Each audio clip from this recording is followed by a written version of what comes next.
Thank you and welcome back to our channel New Life.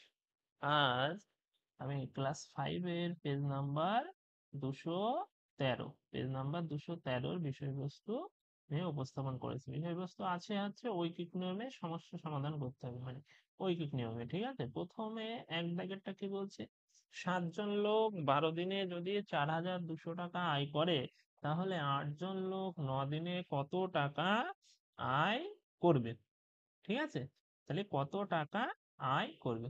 তাহলে এখানটায় আছে জন, তাহলে লোক সংখ্যা কি হবে? লোক সংখ্যা,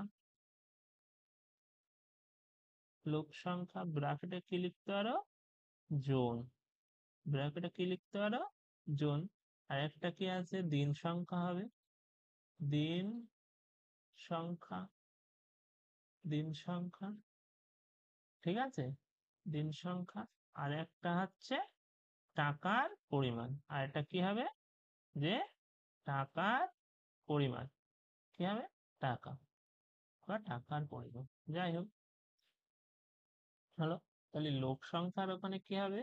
যে 7 জন লোক, 7 জন লোক 12 দিনে, 12 দিনে 4,200 টাকা, 4,200 টাকা আয় করে।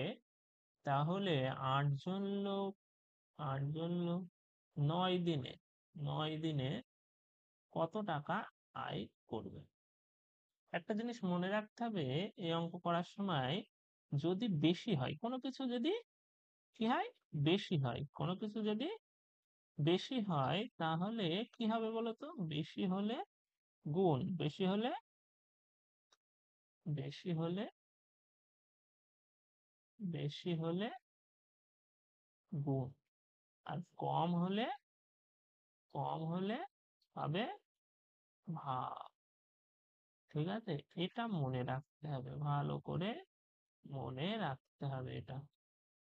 ঠিক আছে, তাহলে এখানে লিখতে হবে যে 7 জন লোক 12 দিনে, 12 দিনে 4,200 টাকা টাকা আয় করে, আয়